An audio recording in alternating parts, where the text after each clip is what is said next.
ক্রিয়াটা চলছে, এই ক্ষমতাটা জেনার তিনি হলেন আল্লাহ। জোরে বলুন সুবহানাল্লাহ। তিনি হলেন আমাদের সৃষ্টিকর্তা, তিনি হলেন আমাদের মালিক। তিনার উপাসনা করো, তিনাকে পিয়ার করো, তিনাকে রাজি করো, তিনার কথা মতো চলো, তিনার গাইড বুক কোরআন মেনে চলো, তিনার পাঠানো মেসেঞ্জার প্রফেট মোহাম্মদ রসুলকে মেনে চলো, তবেই তো সাকসেসফুল। কত বড় নেতা হলে, কত বড় লিডার হলে, কত বড় ধনী হলে, কত গাড়ি, কত বাড়ি, কত কি, এগুলো সাকসেসফুল নয়। এসব রয়ে যাবে, দুদিনের মায়া ছেড়ে চলে যেতে হবে। হাকিকাতে সাকসেসফুল হলো আপনাকে যদি আপনার সৃষ্টিকর্তা ভালোবাসে। যদি মালিকেরই না হতে পারলেন, দুনিয়ায় হাজারের হয়ে কি লাভ রইল? অতএব প্রভুর হন, যিনি কত সুন্দর করে আপনাকে বানালেন। আস্তে আস্তে মায়ের পেটে আপনার হাড় তৈরি হচ্ছে। খেয়াল করে দেখেছেন কখনো যে একতলা বিল্ডিং এর ওপরে কেউ যদি টুকটুক করে কাজ করে, আপনার ঘুম ভেঙে যাবে। আর মায়ের পেটে একটা সন্তান তৈরি হচ্ছে, হাড় তৈরি হচ্ছে, হাড়ের মধ্যে জেলি দেওয়া হচ্ছে, দুটোর বীজখানে কি বলে এভাবে যাতে জয়েন্ট হতে পারে, তার যে রস সেটা দেওয়া হচ্ছে, রগ তৈরি হচ্ছে, গোস্ত তৈরি হচ্ছে, চামড়া তৈরি হচ্ছে, পুরো লেবে প্যাকিং তৈরি হচ্ছে। আস্তে আস্তে আস্তে 120 দিন হয়ে যাবার পর বাচ্চাটা মায়ের পেটে লড়ে উঠলো। জোরে বলুন সুবহানাল্লাহ। কেন লড়ে উঠলো? বিজ্ঞান বলছে এমনি এমনি লড়ে ওঠে। আমি তো আর বিজ্ঞানের লোকেদের কথা বলে আপনাদের শোনাচ্ছি না, বিজ্ঞানকে আমি মানি, কিন্তু বিজ্ঞান ইসলামের কাছে একদিনের শিশু বাচ্চা। শুনছেন তো নাকি? হ্যাঁ, বিজ্ঞান ইসলামের কাছে একদিনের শিশু বাচ্চা। ও অত বেশি জানে না, হালকা বয়স হলে যা হয়। একদিনের বাচ্চা কতটুকু জানে ভাই? ওই অতটুকু ইসলাম বিজ্ঞান জানে, এর থেকে বেশি বিজ্ঞান জানে না। আমি যে কথা বলছি এটা মহান সৃষ্টিকর্তার পাঠানো মেসেঞ্জার প্রফেট মোহাম্মদ রসুলের কথা বলছি। আর বিজ্ঞান সাকসেসফুল তত হয় যত আমার নবীকে নিয়ে রিসার্চ করে। জোরে বলুন সুবহানাল্লাহ। আমার নবীকে নিয়ে যখন রিসার্চ করেছে, তখনই বিজ্ঞান এ কথা আজকে স্বীকার করতে বাধ্য হয়েছে। আজ থেকে 1500 বছর আগের বিজ্ঞান বলতো মায়ের পেটের সন্তান, নারীর কোনো অধিকার নেই, শুধু বাপের অধিকার। অর্থাৎ ওই সন্তান বাপের, শুধু তার মধ্যে সম্পদ আছে, বাপের শরীর থেকে হয়েছে, মায়ের কিছু নাই। কিন্তু 1500 বছর আগে আমার রসুল এসে বললেন না, একটা সন্তানের পিছনে বাপ মা উভয়ের শরীরের অংশ দিয়ে তৈরি হয়। জোরে বলুন সুবহানাল্লাহ। বিজ্ঞান রিসার্চ করতে শুরু করলো। আরে মুহাম্মদ সাল্লাল্লাহু আলাইহি ওয়াসাল্লাম এত বড় কথা বললো, পুরো পৃথিবীর বিজ্ঞান একদিকে মিথ্যা হয়ে গেল। রিসার্চ করতে করতে করতে করতে এই 150 বছর আগে ওদের জ্ঞান চক্ষু খুলেছে। বলছে হ্যাঁ, প্রফেট মোহাম্মদ রসুল যা বলছে ঠিকই বলছে। জোরে বলুন সুবহানাল্লাহ। বড় বড় বিজ্ঞানীরা আমার নবীর গোলাম হয়ে গেল, ইসলাম কবুল করলো। জোরে বলুন সুবহানাল্লাহ। তো যাক, আমার রসুল পাক কি বলছেন, 120 দিন পরে ওর মধ্যে জান দেওয়া হয়। এমনি এমনি নয়, রূহ, যেটাকে আত্মা বলি আমরা, রূহ বলি, জান। রূহটা কি? আল্লাহ পাকের হুকুম। আল্লাহ বলে যা, তখন ওর শরীরে জান আসে, তখন সে লড়ে ওঠে। মা কত খুশি হয়। এখন দুনিয়া তারাক্কি করেছে, ডাক্তারখানায় যাই মা, পেটে মেশিন লাগিয়ে মায়ের কানে দেয়, মা শোনে, বাচ্চা পেটের মধ্যে নিঃশ্বাস নিচ্ছে, মার বুকটা ভরে যায়, তাই না? এই দেখুন, এতদিন স্বামী স্ত্রীর মহব্বত ছিল, তার বীজখানে একজন চলে এলো, এখনো সে দুনিয়ায় আসেনি। মা তাকে দেখার জন্য ছটপট, বাপ তার নাম রাখার জন্য, তার ভবিষ্যতের জন্য, তার জিনিসপত্র খরিদের জন্য সে কি করে আসবে, তার দুলনা কেমন হবে, তার জামা কেমন হবে, তার জন্য বাপ হুড়োহুড়ি। এই যে বাপ আর মায়ের অন্তরে এই তৃতীয় জনের মহব্বতটা যিনি দিয়ে দেয় আসার আগে, তিনি হলেন সৃষ্টিকর্তা, তিনি হলেন আল্লাহ। জোরে বলুন সুবহানাল্লাহ। তিনি হলেন মালিক। কথা বুঝাতে পারছি? তার উপাসনা করতে হবে। তার যদি উপাসনা করতে পারো তবে গেনার, আর না হয় মরতে তো হবে বাপ।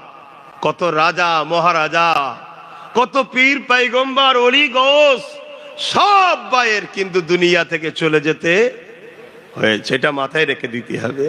তো ওই সময়তে আবার যখন সময় হয়, দিন যখন আসে, বাচ্চা দুনিয়াতে আসে, আসার পরে দেখুন আল্লাহ কত ভালোবাসে, আহা কত ভালোবাসে। দেখুন যতদিন মায়ের পেটে ছিল, মায়ের নাভির সঙ্গে বাচ্চার নাভির কানেকশন জানেন তো নাকি? হ্যাঁ, মায়ের যে শরীরের যে রক্ত মাসে বাহির হয়, ওটা বাচ্চার নাভির সঙ্গে কানেকশন করে বাচ্চার শরীরে দিয়েছে, মুখ দিয়ে দেয়নি। কেন? এই মুখ দিয়ে আমার সৃষ্টি দুনিয়ায় গিয়ে আমাকে ডাকবে, এজন্য মুখকে পাক রেখেছে। আজকে মুসলমান ঘরের ছেলে এই মুখে হারাম খাচ্ছে, মদ খাচ্ছে, সুদ খাচ্ছে, ঘুষ খাচ্ছে, লোন খাচ্ছে, কি সব বেরিয়েছে বলেন না? গরিব এলাকায় তো বেশি চলে, আবার সমিতি না কি সব বলে, বন্ধন, সব লোন বেরিয়েছে বাড়ি বাড়ি। হ্যাঁ, এই মুখে খাচ্ছ হারাম, আল্লাহ তোমাকে ছাড়বে না, মনে রেখে দিও। ছাড় দিয়েছে, ছেড়ে দেবে না। তোমার দাদুদের কটা ছেলে ছিল? বলো যুবকরা, তোমার দাদুদের কটা ছেলে? 7টা, 8টা, 9টা, 10টা। শুনছেন না শোনেন? শুধু মুসলমানদের না, সবার। আমার দেশের প্রধানমন্ত্রী, তারও মানে 7-8টা ভাই। তারা কথা বুঝছেন না, বোঝেন না? হ্যাঁ, আগেকার সময় মানুষের হতো, এখন হবে কি করে? সব তো বিষ খাইয়ে খাইয়ে শেষ করে দিচ্ছে। যা খাবেন সব বিষ। কথা বুঝে আসছে না? নাই তো যাক, আগেকার সময়ে এরকম সন্তান হতো। সন্তান হওয়া ভালো, যদি সন্তান না হয় কঠিন কঠিন বিমার হচ্ছে। আগামী দিন মেডিকেলই বলেছিল একটা ছাড়া দুটো, দুটো ছাড়া তিনটে নয়। এখন আবার বলতে বাধ্য হবে 2 দিন পরে, দেখেন না, ঘন ঘন সন্তান লাও, ঘন ঘন সন্তান লাও, না হয় রোগ বেড়ে যাবে। শুনছেন তো নাকি? আমি ওদিকে যাচ্ছি না ভাই, অত ডিপে ঢুকছি না, আমি শুধু টাচ দিলাম। কিন্তু আপনার দাদুদের ঘরে বা আমার দাদুদের ঘরে কখনো সন্তানদেরকে খাওয়াবার জন্য কারো কাছে হাত পাততে হয়েছিল? কোনো লোন টোন নিতে হয়েছিল? তাহলে আজকে 1.5খানা 2খানা সন্তান নিয়ে এত লোন নিতে হচ্ছে কেন? এটা ধ্বংসের কারণ। এরপরও আমাদের বরকত নাই। তো যাই হোক, তো বাপ আমার আল্লাহ পাক কত দয়ালু দেখুন। দুনিয়ার জমিনে আমরা আসার আগে যাতে আমাদেরকে শুকিয়ে না থাকতে হয়, মায়ের স্তনে দেখুন আল্লাহ আমাদের খাবারকে পাঠিয়ে দিয়েছে। জোরে বলুন সুবহানাল্লাহ। আর খাবারটা কেমন জানেন? কি গো, অসুবিধা হচ্ছে নাকি? গরম লাগছে? খাবারটা কেমন? আমরা বান্দা, আমাদের একটা অভ্যাস আছে, দেখবেন গরম যত বাড়বে ফ্রিজের পানি খেতে মন যায়, একটু ঠান্ডা পানি। আমার আল্লাহ জানে না? জানে না? বলো, তিনি তো বানিয়েছে, তিনি জানেন না? জানে। তাই গরমকাল এলে মায়ের স্তনের দুধ অটোমেটিক ঠান্ডা বাহির হয়। জোরে বলুন সুবহানাল্লাহ। মেডিকেল রিসার্চ করেছে কথাকে। 1500 বছর আগে হুজুর বলে গেছে, মেডিকেল রিসার্চ করে 150 বছরের মেডিকেল বলছে রাইট, প্রফেট মোহাম্মদ রসুল যেটা বলছে ঠিক। আর গরমকালে যেমন ঠান্ডা বাইরে, অথচ মায়ের স্তনে কোনো ফ্রিজ নাই, অটোমেটিক ঠান্ডা। আর ঠিক ঠান্ডা কালে একটু গরম গরম ভালো লাগে না? মায়ের স্তনের দুধ অটোমেটিক গরম গরম বাহির হয়। জোরে বলুন সুবহানাল্লাহ। সেই হলেন মহান সৃষ্টিকর্তা আল্লাহ। তিনাকে ভালোবাসেন, পিয়ার করুন, চিনুন। মায়ের পেট থেকে দুনিয়ায় আসলাম, ছোট্ট ছোট্ট দুটো চোখ, ঠিক মতো দেখতে পাই না, রোশনি তখন কম থাকে। আস্তে আস্তে সেই সময়ের সাথে সাথে রোশনি আল্লাহ বাড়ায়। জোরে বলুন সুবহানাল্লাহ। মায়ের পেট থেকে আসলাম, দাঁত ছিল? জোরে বলেন। সৃষ্টিকর্তা দেখুন হঠাৎ করে কিছুদিন পর একটা দাঁত দিয়েছে। আপনার আমার মায়েরা খুশি হয়েছে না হয়নি? কথা বলেন। আমরা অনেকে খুশি করে মসজিদে মিলাদও দিই, আমার বাচ্চার দাঁত হয়েছে, তাই না? কিন্তু যিনি দিলেন তিনাকে ভুলে গেলে হবে? হ্যাঁ, একটা দুটো তিনটে করে দাঁত হচ্ছে। খেয়াল করে দেখেছেন যেভাবে দাঁতটা বাড়তে থাকে, যদি একভাবে ওইভাবে বাত বেড়েই যেত, আজকে সবার দাঁত হয়তো মাটিতে ঢুকে যেত। কি ভুল বলছি নাকি? এত স্পিডে বাড়ে, কিন্তু ঠিক সময় দেখুন সৃষ্টিকর্তা আবার তাকে রুকে দিয়েছে। কেন? আমার বান্দা যেন বেমানান না হয়। জোরে বলুন সুবহানাল্লাহ। আবার এগুলো দেখুন ঘন ঘন কাটতে হয়, আর এখানে চুল দেখুন কাটতে হয়। ইনি হলেন সৃষ্টিকর্তা, যিনি এইগুলোকে তৈরি করেছেন। জোরে বলুন সুবহানাল্লাহ। তিনি কে বাবারা? মক্কা জমিনে আল্লাহ নবী যখন আসলেন, ওই সময় মানুষেরা এক আল্লাহকে ভুলে গিয়ে 360টা নকল খোদার উপাসনা করেছিল, জুলুম অত্যাচার শুরু করে দিয়েছিল, নারীগুলোকে জ্যান্ত পুঁতে দিয়েছিল, মানুষ মানুষকে হত্যা করছিল, জুলুম করছিল। এক কথায় 1000 বছর আগে এই পৃথিবীর জমিনটা অন্ধকারাচ্ছন্ন হয়ে গিয়েছিল। মানুষ রবের কথা, প্রভুর কথা ভুলে গিয়ে নিজেদের কাল্পনিক বিশ্বাসে একে অপরকে লুটতে লাগলো, জুলুম করতে লাগলো। মহান সৃষ্টিকর্তা আল্লাহ এই মানুষ জাতিগুলোকে ধ্বংসের হাত থেকে নিজেদের মধ্যে ভাইচারা তৈরি করাবার জন্যে, খুনোখুনি থেকে ফিরে আসার জন্যে, নারীগুলোর অধিকার দিবার জন্যে, বাঁচার জন্যে তিনি তিনার পেয়ারা বন্ধু মুহাম্মদ রাসূলুল্লাহকে পাঠিয়েছিলেন। আল্লাহ নবী যখন মক্কা জমিনে এসে বলেছিলেন লা ইলাহা ইল্লাল্লাহ আনা মুহাম্মাদুর রাসূলুল্লাহ, আমার নবী পাকের বিরোধী হয়েছিল 2 শ্রেণীর মানুষ। কয় শ্রেণী? 2 শ্রেণী। কারা? যারা জালিম শাসক, তারা আমার নবীর বিরোধী করলো। দ্বিতীয় হলো যারা ধর্মের নামে মানুষকে মিথ্যাচারের মধ্যে ডুবিয়ে রেখেছিল, তারা আমার নবীর বিরুদ্ধে চলে গেল। শুনছেন কেন? তারা বুঝতে পেরেছে আমাদের জায়গা এবার হাতছাড়া হবে। আজও বিশ্বজুড়ে ইসলামের সমালোচনা, ইসলামের বিরোধী যারা করে, তারা এই দুজনের মধ্যে যে কোনো একজন হবে, তৃতীয় কেউ নয়। আর এই দুজন সর্বসময় চাই মানুষ মূর্খ হোক, মানুষ অশিক্ষিত হোক।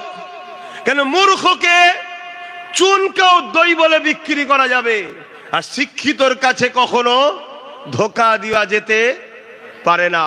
তা এই দুজন সর্বসময় চায় মানুষ যেন মূর্খ হয়, মানুষ যেন অশিক্ষিত হয়, মানুষ যেন সচেতন না হয়। কেন? মানুষ সচেতন হলে, শিক্ষিত হলে, তাহলে তাকে চুন নিয়ে যে বলা যাবে না এটা দই। কথা বুঝছেন না? বোঝেন রে?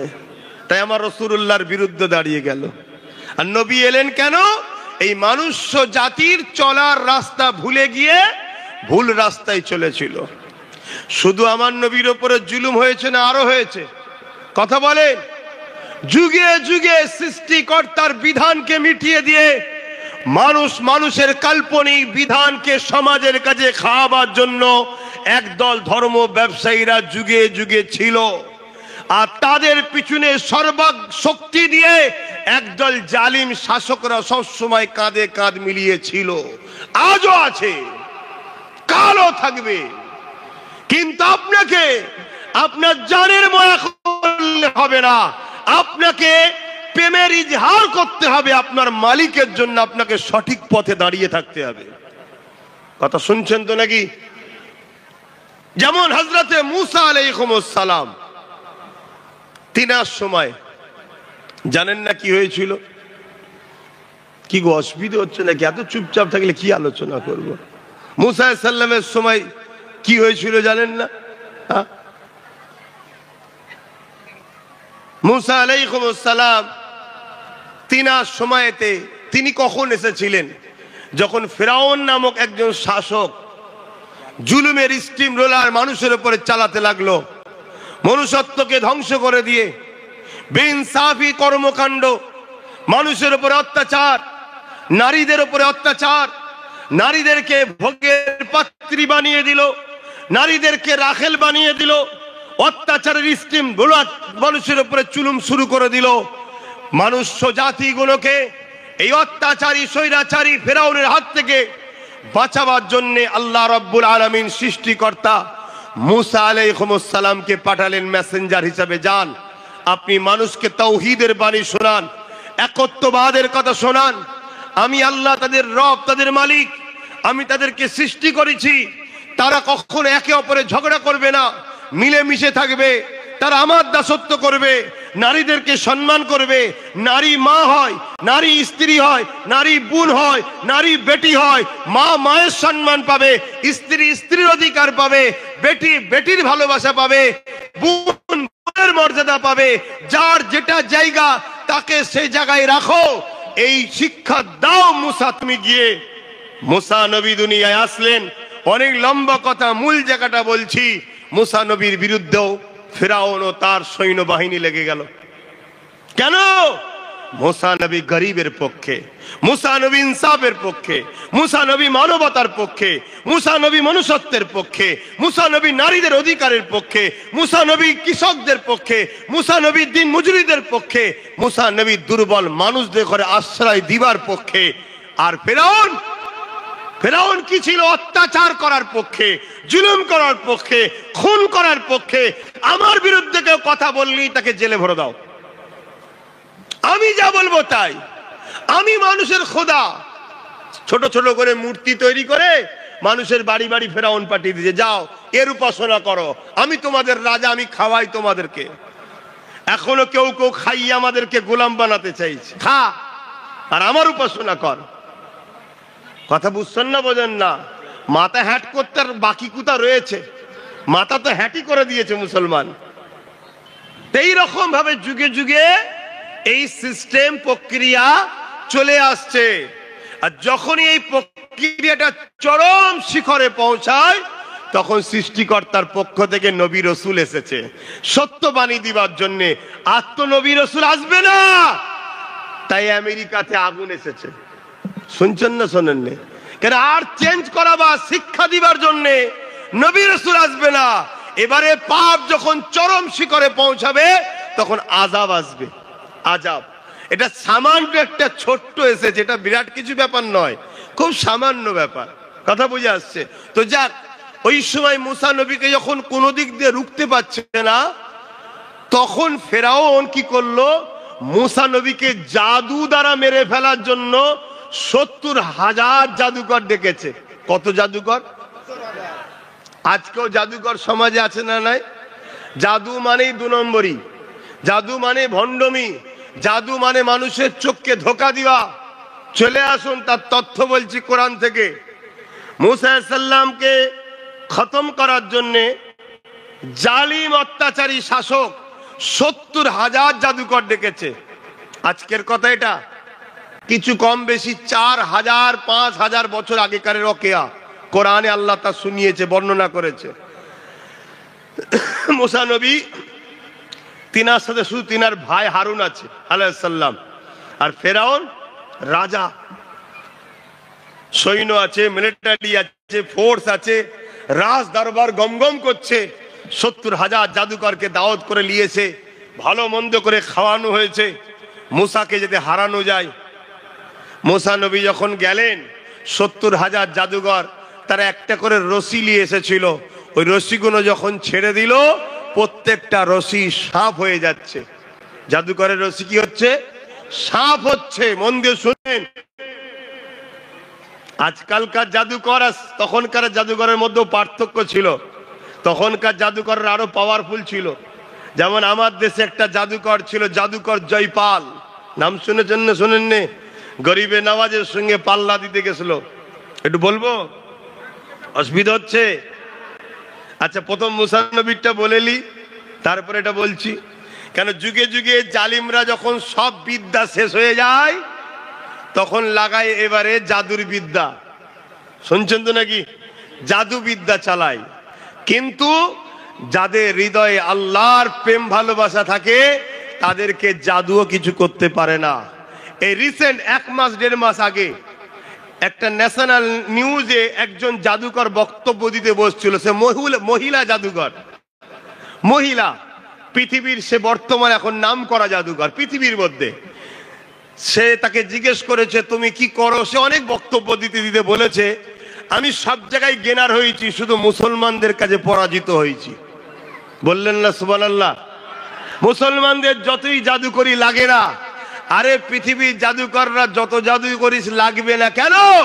মুসলমানদের কাছে আয়াতুল কুরসি আছে। জোরে বলুন সুবহানাল্লাহ।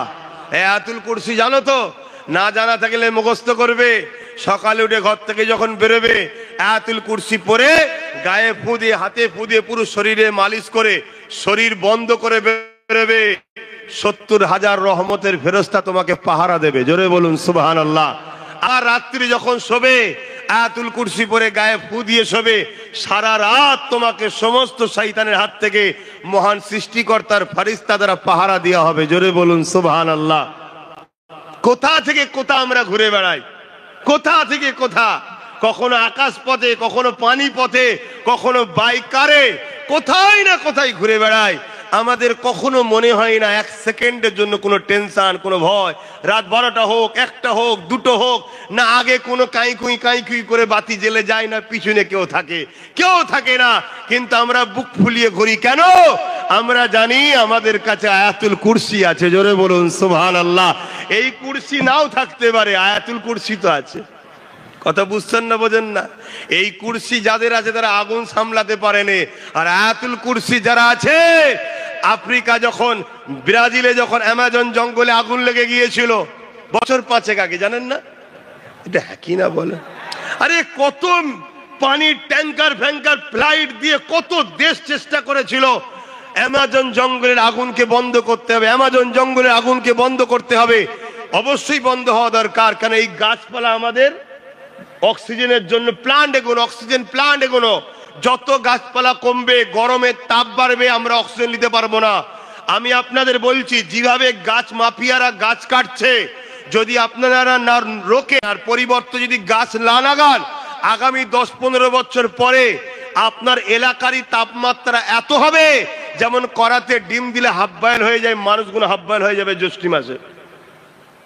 গল্প বলছি না, মিলিয়ে নেবেন।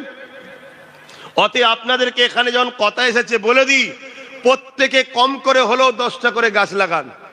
নিজের উঠোনে নিজের জায়গাতে 10টা করে গাছ লাগান। ভালো ভালো গাছ লাগাবেন, 100-150 টাকা দামের গাছ লাগাবেন, শাল সেগুন লাগান। কথা বুঝে আসছে? আজ থেকে 10 বছর, 15 বছর, 20 বছর পর আপনার ছেলে মেয়ে জন হবে, ওই 10টা গাছই ওদের ভবিষ্যৎ করে দেবে। ওদের বিয়ে শাদী, কারবার, ব্যবসা, ঘর বাড়ি সব হয়ে যাবে, 10টা গাছ কাটলেই হয়ে যাবে। কথা বুঝছেন না, বোঝেন না? এতে কি হবে? অক্সিজেন হবে, অক্সিজেন। গাছ লাগান, গাছ লাগানো দরকার। তা অ্যামাজন জঙ্গল যে আছে, কটায় আজান হবে? আচ্ছা, এখনই আজান হবে, 4:30টায় জামাত হবে। এখনো বাকি আছে, আমি 4টে বন্ধ করব, তারপর একটু সালাম পড়ে দোয়া করব আলোচনা করে। অসুবিধা হচ্ছে আপনাদের? তাহলে আরেকটু বলি। তা আফ্রিকা, ব্রাজিলে যখন অ্যামাজন জঙ্গলটা আগুন ধরে যায়, তখন চেষ্টা করেছে অনেক পানি দিয়ে বন্ধ করা দরকার, না হয় কিন্তু ওই পানিও হবে না, পৃথিবীর ভারসাম্য শেষ হয়ে যাবে, পৃথিবীটা ধ্বংস হয়ে যাবে। শুধু ব্রাজিল একা নয়, পৃথিবী ধ্বংস হয়ে যাবে। কিন্তু আমি যেটা বুঝাতে চাইছি, অনেক চেষ্টা করেছে পানি টানি দিয়ে, কোনোভাবে আগুনকে রুকা যায়নি। যে ব্রাজিল আজান শুনলে রেগে যেত, যে ব্রাজিল, আচ্ছা একটু আজানটা হয়ে যায়, আজানের কথায় আজানও শুরু হয়েছে।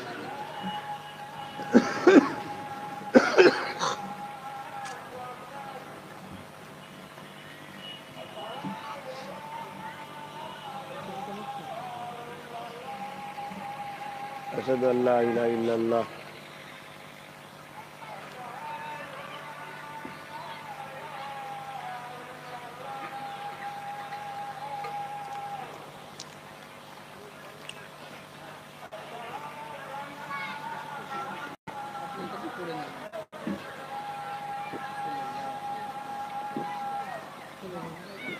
সাল্লাল্লাহু আলাইহি ওয়াসাল্লাম।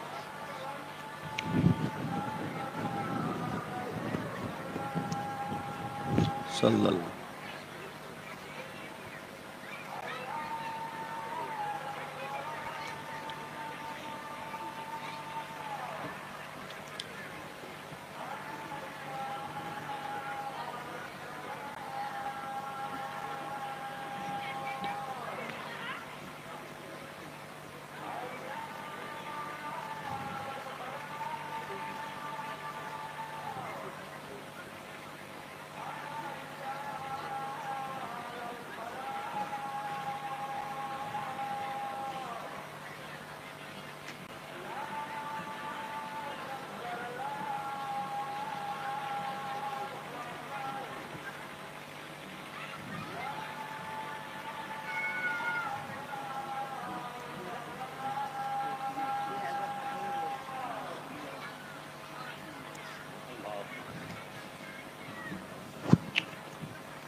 দরুদ শরীফ আল্লাহুম্মা সাল্লি আলা,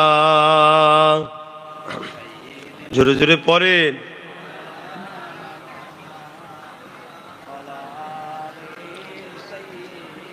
মৌলানা মুহাম্মদ।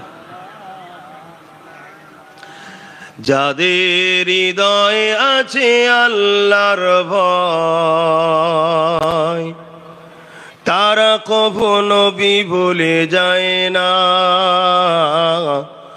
আল্লাহর প্রেম ছাড়া এই দুনিয়ায় কারো কাছে কোনো কিছু চায় না। যাদের হৃদয়ে আছে আল্লাহর ভয়, তারা কখনো ভুলে যায় না। রাতের আধারে যারা সিজদাতে রয়, দু চোখের স্রোতে নদী যেন বয়। রাতের আধারে যারা সিজদাতে রয়, দু চোখের স্রোতে নদী যেন বয়। ছলনারা চানি যত আসো, ছলনারা চানি যত আসো, পিছনে ফিরো তাকায় না। যাদের হৃদয়ে আছে আল্লাহর ভয়, তারা কখনো ভুলে যায় না। দিন কায়েমের পথে যারা অবিচল, তারা হলো আল্লাহর প্রিয়জন। বাতিলের কাছে যারা হার মানে না, বাতিলের কাছে যারা হার মানে না, সংগ্রাম করে যায় অমরণ। যাদের হৃদয়ে আছে আল্লাহর ভয়, তারা কখনো ভুলে যায় না। আল্লাহুম্মা সাল্লি আলা,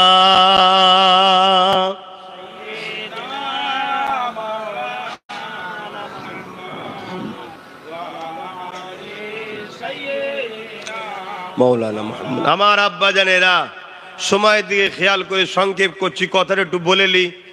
ব্রাজিল হুকুমা সর্বদিক দিয়ে চেষ্টা করেছে, ফ্রান্স সাথ দিয়েছে, ব্রিটেন সাথ দিয়েছে, আরো মুল্ক সাথ দিয়েছে। ফ্লাইটে করে পানি দিচ্ছে যে বন্ধ হয়, নানা রকম কেমিক্যাল গ্যাস অনেক রকম দিয়ে চেষ্টা করছে বন্ধ করার, কিছুতেই কিন্তু অ্যামাজন জঙ্গলের আগুন বন্ধ করতে পারেনি।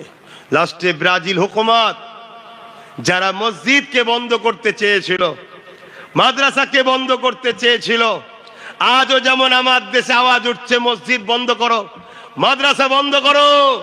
আমি আবার বলবো, লাপালাপি ভালো, কিন্তু খুব লাপালাপি ভালো নয়। কথা বুঝছেন না, বোঝেন না? কেন খুব জোর লাপালে আমার ঠ্যাং ভেঙে যেতে পারে। লাপালাপি করা ভালো কেন? যে যার রুটি শাকতে গেলে তো প্ল্যান করছে। মসজিদ মাদ্রাসার বিরোধী না বললে তাহলে এক শ্রেণীকে তো বুকা বেনিয়ে আমার কোলে আনা যাবে না। বুঝছেন না, বোঝেন না? তা লাপালাপি করছো করো, বেশি লাপালাপি করতে যাও না।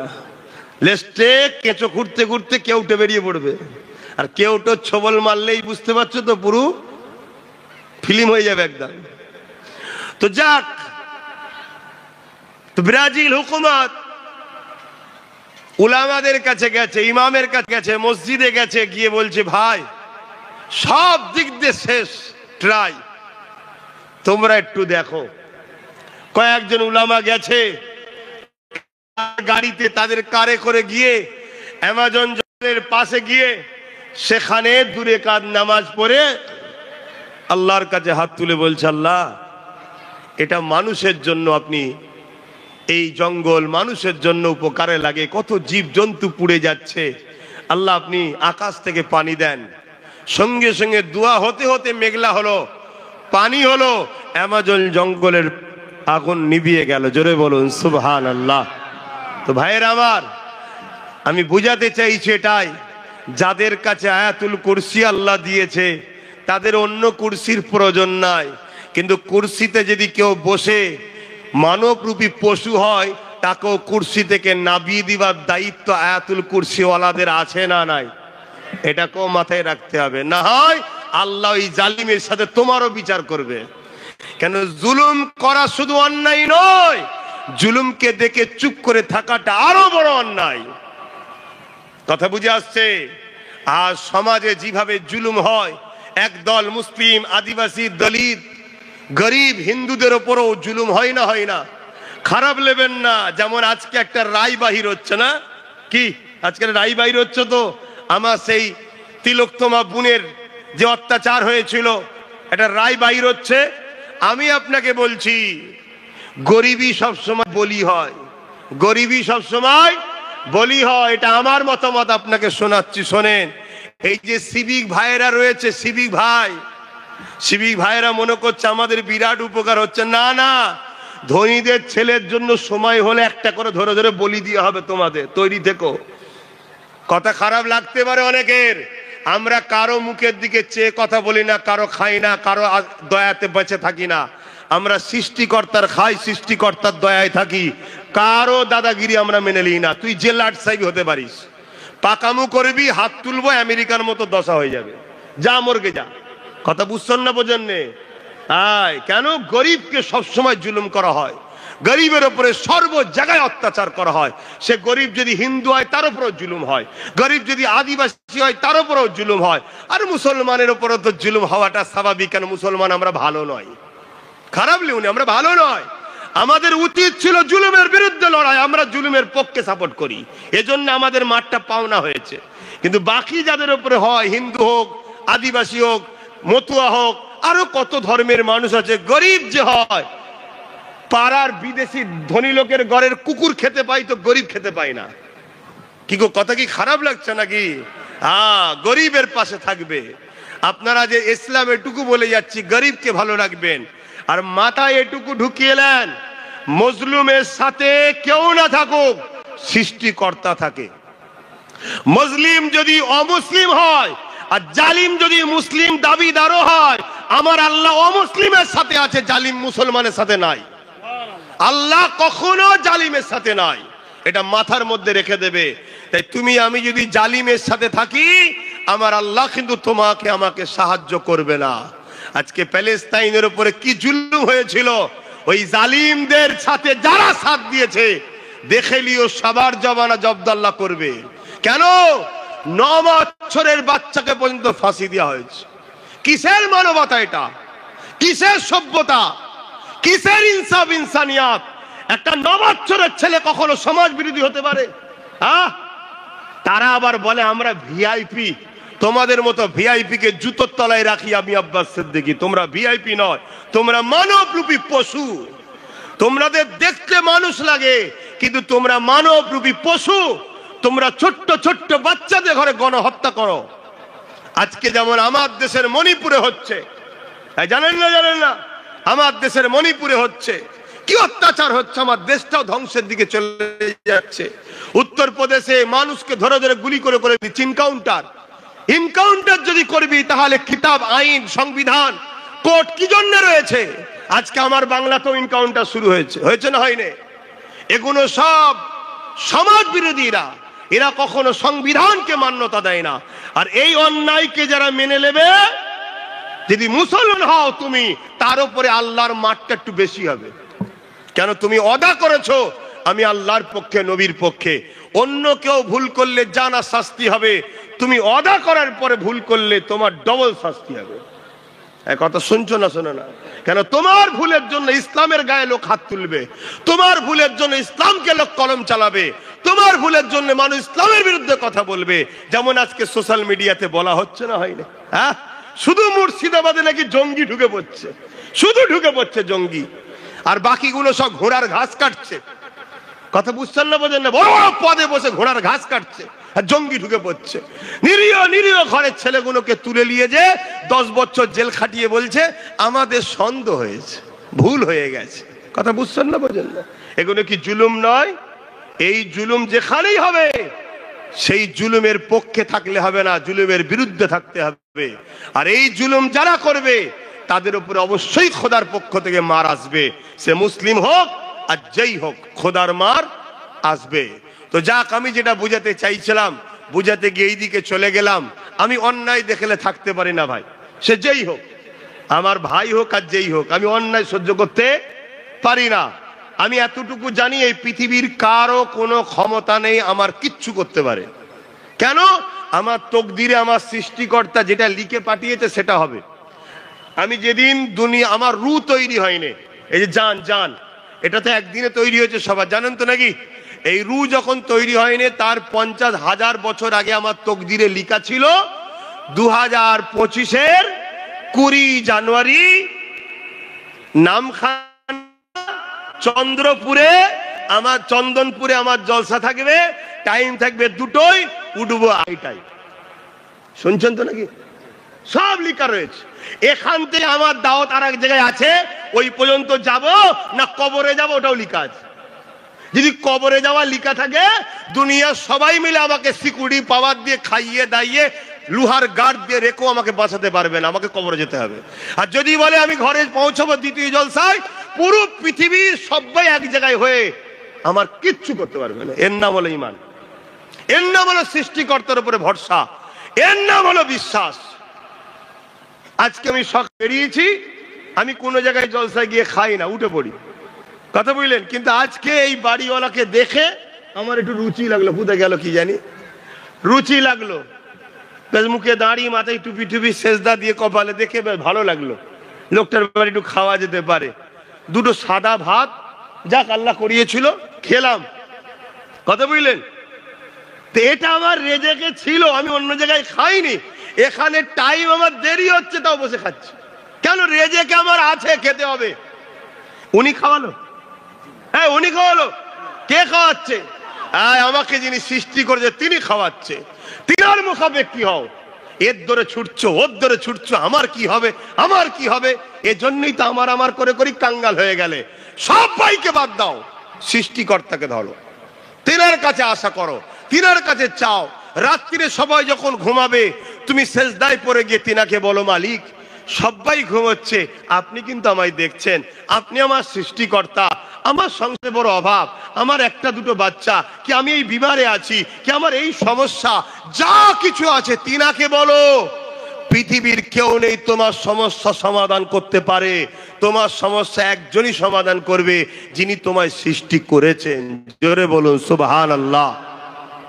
হ্যাঁ, সম্মানীয়কে সম্মান করতে হয়, ভালো মানুষকে ভালোবাসতে হয়, ভালোকে ভালো বলতে হয়, খারাপকে খারাপ বলতে হয়, সব ঠিক আছে, কিন্তু নিজেকে অন্য কারো কাছে ছোট করো না। তুমি মানুষ, তুমি মানুষ। একজন কোটিপতি, তুমি গরিব, তো কি হয়েছে?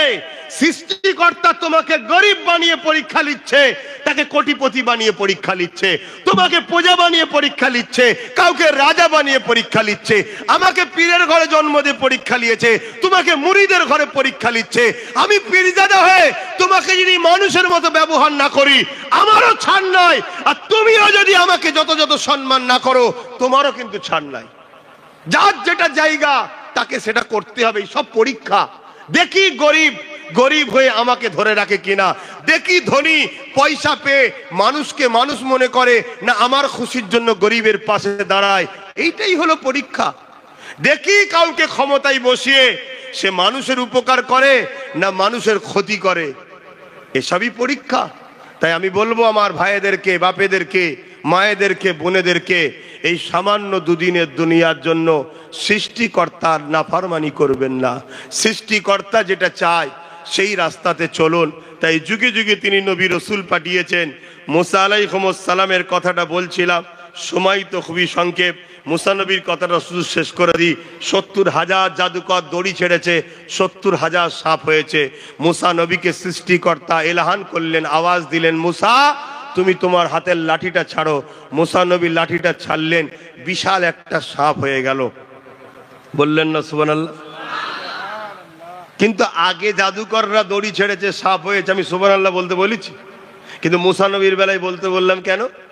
ভাববেন মুসা আমাদের পক্ষে, তাই না, এখানে সত্য আর মিথ্যার ব্যাপার আছে। তাই কি আমি শুধু সুবহানাল্লাহ বলবো কেন? 70,000 জাদুকর যখন দেখছে মুসার লাঠিটা সাপ হয়ে গেছে, তাদের দড়িও সাপ হয়েছে, কিন্তু 70,000 জাদুকর সব ফেরাউনের দরবারে দাঁড়িয়ে গিয়ে ফেরাউনকে ছেড়ে দিয়ে মুসা নবীর কদমে এসে পড়ে বলছে, মুসা তুমি বারহাক সত্য, তোমরা আমাকে কলমা পড়িয়ে ইসলামে জায়গা করে দাও। জোরে বলুন সুবহানাল্লাহ, আরো জোরে বলুন। তাহলে জাদুঘরকে নিয়ে এলো ফেরাউন, খাওয়ালো ফেরাউন, যত্ন করলো ফেরাউন, জাদুকররা দড়ি ছাড়লো, সাপ হলো, মুসা নবী লাঠি ছাড়লো, সাপ হলো। আরে তুমিও তো সাপ বানিয়েছো, উনিও তো সাপ হয়েছে লাঠিটা, তা দেখার কি আছে? জাদুকররা বলছে, শোনো, জাদু আর মুসার মধ্যে পার্থক্য আছে। আমরা রশি ছেড়েছি, সাপ হয়েছে, সাপ কিন্তু হাকিকাতে হয়নি, রশি রশি আছে, জনগণ দেখছে সাপ হয়েছে। কিন্তু মুসা যেই লাঠি ছেড়েছে, অবাক হয়ে যাচ্ছি, ওটা লাঠি নেই, ওটা সত্যিকারেরই সাপ হয়েছে। জোরে বলুন সুবহানাল্লাহ, আরো জোরে বলুন সুবহানাল্লাহ। এ থেকে প্রমাণ হয় আমরা শয়তানের সাহায্যে জাদু দেখিয়ে মানুষকে ধোঁকা দিই, কিন্তু মুসার পক্ষে মশার সৃষ্টিকর্তা আল্লাহ রয়েছে, জিনার ক্ষমতা আছে না নাই? বাপের সামান্য রস থেকে যদি মায়ের পেটে সন্তান বানাতে পারে, ওই সন্তানের এক একটা চোখে 13,000 কোটি করে লেন্স আছে। শুনে রাখো, আরে 150 বছরের বিজ্ঞান মেনে নিয়েছে রিসার্চ করে, এক একটা চোখে কত লেন্স? 13,000 কোটি। দুটো চোখে 26,000 কোটি লেন্স আছে, একটার সাথে একটা তার সম্পূর্ণ আলাদা। তোমার এই 8 GB মেমোরিতে 100 GB লোড দিলে যেমন হ্যাং হয়ে যায়, আল্লাহর কুদরত বেশি চাপ দিলে আউট হয়ে যাবে। শুনছেন তো? তাহলে 26,000 কোটি দুটো চোখের মধ্যে যে সৃষ্টিকর্তা লেন্স দিতে পারে, সেই সৃষ্টিকর্তা সামান্য বাপের শরীরের পানি থেকে একটা মানুষকে মায়ের পেটে তৈরি করতে পারে, বিনা খুঁটিতে আসমান টিকিয়ে রাখতে পারে, এমন করে এই পাহাড় কায়নাত সব তৈরি করতে পারে, সেই সৃষ্টিকর্তা এই মুসার লাঠিকে সত্যিকারেরই সাপ বানিয়ে দিয়েছে। জোরে বলুন সুবহানাল্লাহ। তাই 70,000 জাদুকর ফেরাউনের দল ছেড়ে দিয়ে মুসা নবীর হাতে হাত দিয়ে কলেমা পড়ে ইসলাম অ্যাকসেপ্ট করে। জোরে বলুন সুবহানাল্লাহ। আমার দয়ার নবীর ব্যাপারটাও জাদুঘর এসেছিল না? আসেনে এই আবু জেহেল জাদুকর নিয়ে এসেছিল আমার নবীর কাছে, জানেন তো? ছোট্ট করে একটু টাচ করছি। জাদুকর আবু জেহেল আমার নবীকে কোনো দিক দিয়ে হারাতে পারে না। লাস্টে হাবিব ইয়ামানি নামে একটা জাদুকরকে ডেকে এনেছে। হাবিব ইয়ামানি তৎকালীন সময় পৃথিবীর সব থেকে বড় জাদুকর ছিল, আমার নবীর কাছে নিয়ে এসছে। আমার রসুলকে হাবিব ইয়ামানি জিজ্ঞেস করছে, আপনি নাকি নবী মেসেঞ্জার দাবি করেছেন? আল্লাহ নবী বললেন, আনা মুহাম্মদ রাসূলুল্লাহ। তখন হাবিব ইয়ামানি বলছে, আকাশে কিছু জাদু করে দেখাও, আকাশে কিছু করে দেখাও। কেন? জাদুকররাও জানে জাদু জমিনে হয়, আকাশে। শুনছেন তো? তা হাবিব ইয়ামানি বলছে, আকাশে কিছু করে দেখাও। আমার দয়ার নবী হযরত প্রফেট মুহাম্মদ সাল্লাল্লাহু আলাইহি সাল্লাম, তিনি আসমানের দিকে মুখ তুলেছে, তখন চাঁদনি রাত ছিলেন, পুরো 14 গোল চাঁদ উঠেছে, পূর্ণিমার চাঁদ। হাবিব ইয়ামানিকে বলছে, হাবিব ইয়ামানি, এই চাঁদটা দুটুকরো করে দেবো? ভাই মুখে আর কথা বেরোবে মনে হয়? এই চাঁদ কি দুটুকরো করা যায়? চাঁদ কি সরানো যায়? কিন্তু আমার নবীর নূর থেকেই ওই চাঁদ তৈরি। জোরে বলুন সুবহানাল্লাহ। আল্লাহ নবী শুধু উংলি ইশারা করলো, চাঁদটা দুটুকরো হলো। শুধু দুটুকরো হয়নি, একটা পাহাড়ের ইমাতায় আর একটা পাহাড়ের উমাটায়। পৃথিবীর প্রত্যেকটা বিজ্ঞানী যারা চাঁদে গেছে, তারা স্বীকার করতে বাধ্য হয়েছে, তারা স্বীকার করতে বাধ্য হয়েছে যে চাঁদ ইমাতা থেকে উমাতা চিরা ছিল, পরে জোড়া হয়েছে। আরে ওটা রাসূলের উংলির ইশারাতে হয়েছে। জোরে বলুন আল্লাহ। নিজেকে গর্ব করো মুসলমান, এ নবীর উম্মত, গর্ব করো সেই মোহাম্মদ রসুলের তোমরা উম্মত। কার পিছনে ছোট, কোন দিকে যাও, কি করো, কাকে ফলো করো, কার পিছনে ঘুরে বেড়াও, কাকে সম্মান করো, একটু দেখে দেখে করা দরকার। আল্লাহ তোমাদেরকে কি নিয়ামত বানিয়েছে। তোমার নেতা তো মুহাম্মদ সাল্লাল্লাহু আলাইহি সাল্লাম, যার ইশারায় চাঁদ দুটুকরো হয়। চাঁদ নয়, এই সূর্য যে ডুবে গেছে, ওই সূর্যকে আমার নবী ইশারা করেছে, সূর্য আবার পুনরায় ফিরে এসেছে। জোরে বলুন সুবহানাল্লাহ, আরো জোরে বলেন। আজকে যারা আমার নবীর পিছনে লাগছে, ইসলামের বিরুদ্ধে লাগছে, পৃথিবীর সব সুপার পাওয়ারকে বলো, তোমরা সব তো বিশাল পাওয়ার, এক জায়গায় হও, হয়ে বলো চাঁদ নয়, ঘরে একটা বাল্ব জ্বালিয়ে দেবো, লাইট বাল্ব পর্যন্ত নাকি, ওই লাইটটাকে সবাই মিলে ইশারা করে বলো, একটু সরে যা, একটু সরে যা। শুনছেন তো নাকি? আমি সুপার পাওয়ার, আমি অমুক পাওয়ার, আমি টমুক পাওয়ার, আমার এত সেনা, আমার এত লোক, আমার এত অর্থ, একটু সরান না দেখি। এ কথা শুনছেন তো নাকি? হ্যাঁ, আকাশে চাঁদ উঠলে কিছু কিছু কুকুর দেখবেন চাঁদের দিকে মুখ করে ঘেউ ঘেউ করে। তা মানবরূপী কিছু পশু আছে, তারা নূর নবীর বিরুদ্ধে ঘেউ ঘেউ করে। এ লিয়ে কিছু অসুবিধে চাঁদেরও যেমন নাই, চাঁদের মালিক হুজুর পাক সাল্লামেরও কোনো অসুবিধে নাই। জোরে বলুন সুবহানাল্লাহ। কিন্তু আপনারা গর্বিত তো নাকি? মনে রাখবেন, যুগে যুগে এই জাদুকররা তারাও জুলুম করেছে। গরিবে নওয়াজকে জাদু করছিল, আগুনের বান মারছে, আগুনের। গরিবে নওয়াজ একটা গন্ডি করে দিয়ে খাদেমদের বজের বাইরে যাবি না দাঁড়া। কিছুক্ষণ পর আগুনের বান মারা বন্ধ হয়ে গেছে। হুজুর খরমকে বলেছে যা ধরে লিয়ায়। খরম বোঝেন কি? কাঠের জুতো আগেকার সময় পায়ে থাকতো, জুতোকে বলছে যা ধরে লিয়ায়। মাহন বাপের কথা ছেলে শুনছে না, এই লিয়াই তো বাবা, বোঝা যাবো নি, যা বাজারে যা, যাবো নি যা। বেশি কিছু বললে ইট ছুঁড়ে বাপের মাথায় মারছে। আর গরিবে নওয়াজের কথা পায়ের জুতো শুনছে কেন? তারা আল্লাহর হয়েছে, তাই কায়নাতকে আল্লাহ তাদের করেছে। তোমরাও হও, হও, না হয় তোমরা ধ্বংস হয়ে যাবে। আর তোমাদেরকে যারা ধ্বংস করতে চাইছে তারাই তোমাদের ঘরে আল্লাহ রসুল থেকে সরাচ্ছে। গান দিয়ে, যাত্রা দিয়ে, জুয়া দিয়ে, মেলা দিয়ে, মদ দিয়ে, নানা রকম জিনিস দিয়ে সরাচ্ছে, যাতে করে তোমরা বিপদে পড়লে আল্লাহ সাহায্য না পাও। খরমকে বলেছে যা লিয়াই। ও জাদুকর, এত বড় জাদুকর ছিল, উড়ে উড়ে চলে যাচ্ছে। জাদুকর জয়পাল খাজা গরিবে নওয়াজের খরম গিয়ে মাথায় মারছে না। শুনছেন তো নাকি? আমার তো মনে হয় জুতোর বাড়ি খেয়েই তকদিরটা খুলেছিল। নিচেই আসার পর গরিবে নওয়াজের কদমে এসে ইমানের কালেমা পড়ে মুসলমান হয়েছিল। জোরে বলুন সুবহানাল্লাহ। আজকে কিছু লোক বলছে গরিবে নওয়াজের মাজার নাকি কি তুলে দেবে নাকি, সব বলছে তো নাকি। দেখিস বাবা, বেশি লাভালাভি করিনি, একেবারে চলে যাবি। বেশি লাভালাভি করা ভালো নয়। তো যাক, শখ যাই গদিতে মাথা মারবে কি, একটু যদি মনে হয় একটুখানি আমি হেড দেবো, মাথা মারবো, গদিতে মারো, নরম জায়গায় মারো, সব ঠিক আছে। শক্ত জায়গায় মাথা মারতে যেও না। কথা কিছু বুঝছেন না, বোঝেন না? হ্যাঁ, এটা হজরতে শেরে খোদা আলীর বেটা গরিবে নওয়াজ, শেরে খোদা মাওলা আলীর বেটা হাসান ও হোসাইনি, ওখানে মাথা মারতে যেওনি। আমার দেশের প্রধানমন্ত্রী খুব ভালোভাবে চেনে ওনাকে, জানেন তো নাকি? এজন্য এই বছরে আবার চাদর দিয়ে পেটিয়েছে।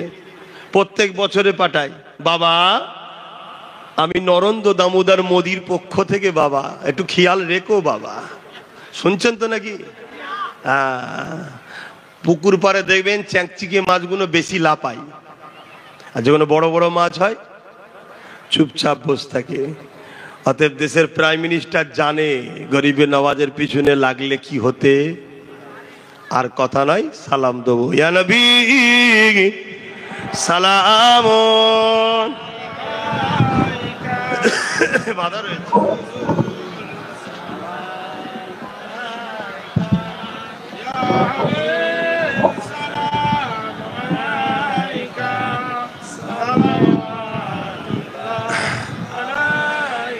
আপনারা সব দাঁড়িয়েই সালাম দেন তো নাকি?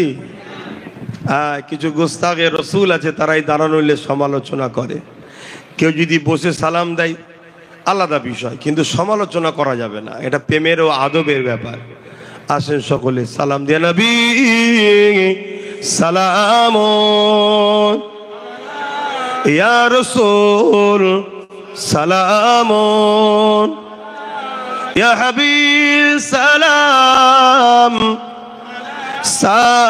সালাবাতুল্লাহ। কঠিন হাসরের দিনে কি আছে মোদের কপালে, গুনাহগার উম্মাহ আত আপনার লইবেন সঙ্গে মাহশরে। নবী সালাম ইয়া রাসূল ইয়া হাবিব সালাম সালাম সকলে গায়ে গায়ে বসুন। বাবা